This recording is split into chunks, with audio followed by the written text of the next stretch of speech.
Good morning, children. This is time for the third part of An Empire Across Three Continents.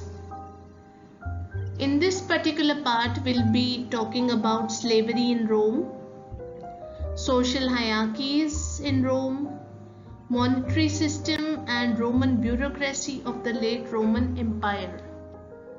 Let's start.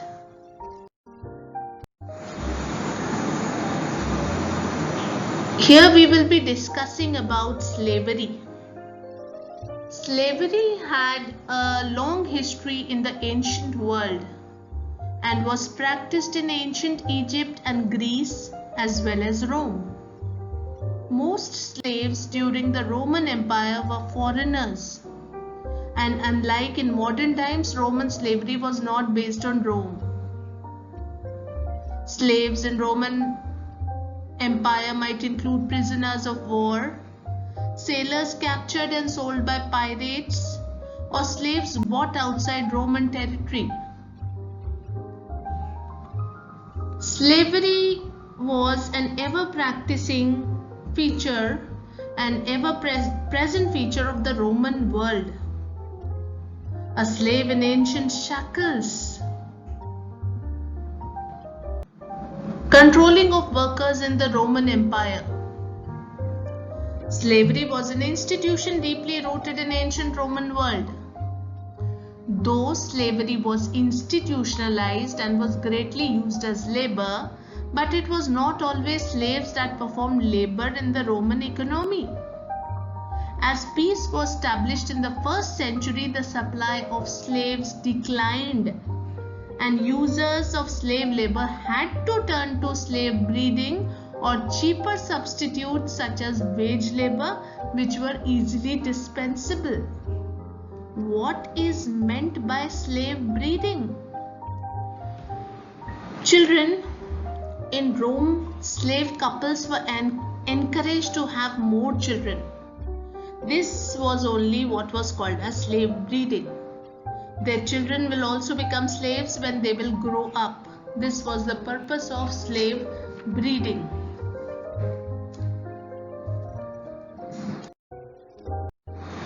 Most of the time, free labor was used as slaves had to be provided with food and maintained throughout the year, which proved expensive. This is the reason that the slaves were not employed in the agriculture. On the other hand, slaves and freedmen were extensively used in jobs where labor was not required in large number, that is, as business managers. There was a presumption that without supervision, no work would ever get done. So, supervision was the most important for both freed slaves and slaves.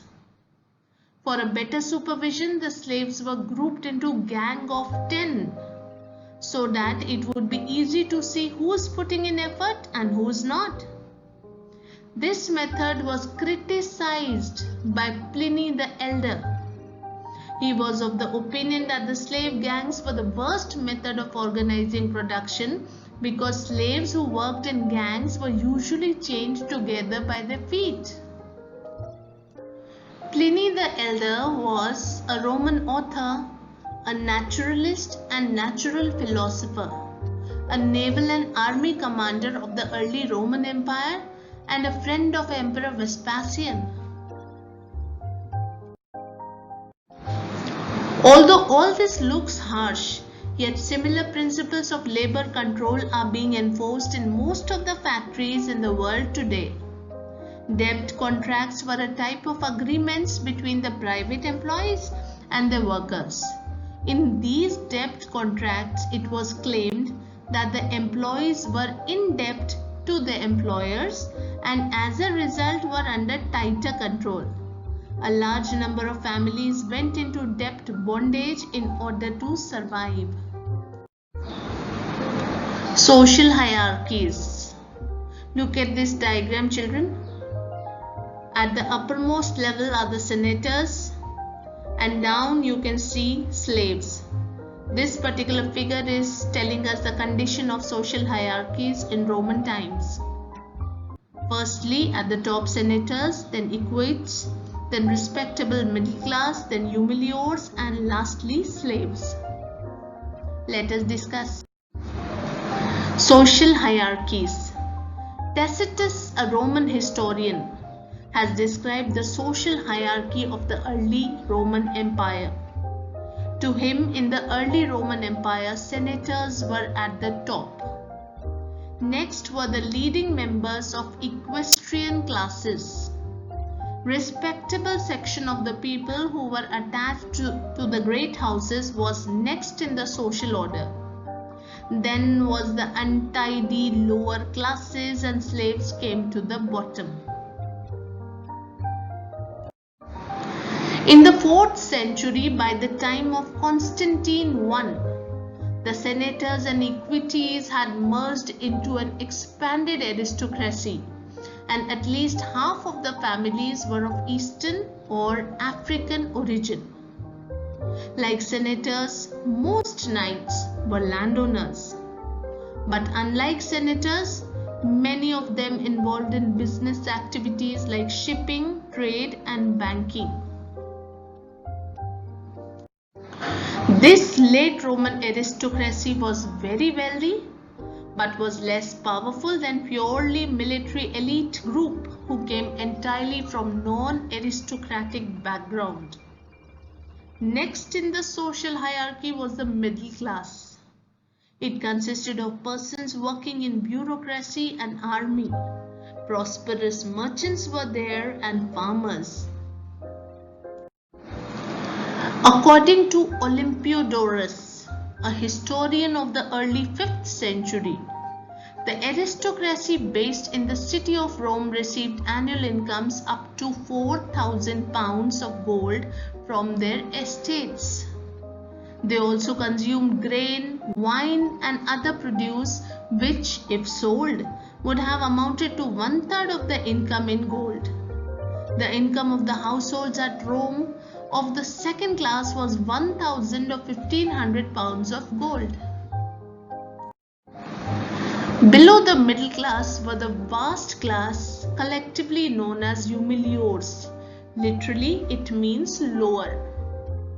They consisted of rural laborers, workers in industrial and mining establishments, migrant workers who worked for the grain and olive harvest and building industry, self-employed artisans who were in a better condition than the wage workers, a large number of casual laborers employed in big cities, and finally were the slaves. Monetary system of the late empire. The monetary system broke down in the late empire because Spanish silver mines were exhausted and the government ran out of stock of the metal to support a stable coinage in silver. This also led to the introduction of a new denomination in gold, the solidus. Solidus, very important. Roman bureaucracy of the late Roman Empire. The bureaucracy of the late Roman Empire, both at higher and middle level, was affluent as it drew much of its salary in gold and invested in buying land. There was corruption in the administration of judiciary and military supplies. The extortion by higher bureaucracy and the provincial governors was common, but the government intervened repeatedly to stop these forms of corruption. Children, bureaucracy is an excessively complicated administrative procedure. Laws were made to put an end to them. Historians and other members of intelligentsia denounced such practices. The Roman emperors were not free to do anything as they liked. By the 4th century, the tradition of Roman law acted as a brake and was actively used to protect civil rights. Because of these laws, powerful bishops could deal with powerful emperors when they were extremely harsh on civilian population.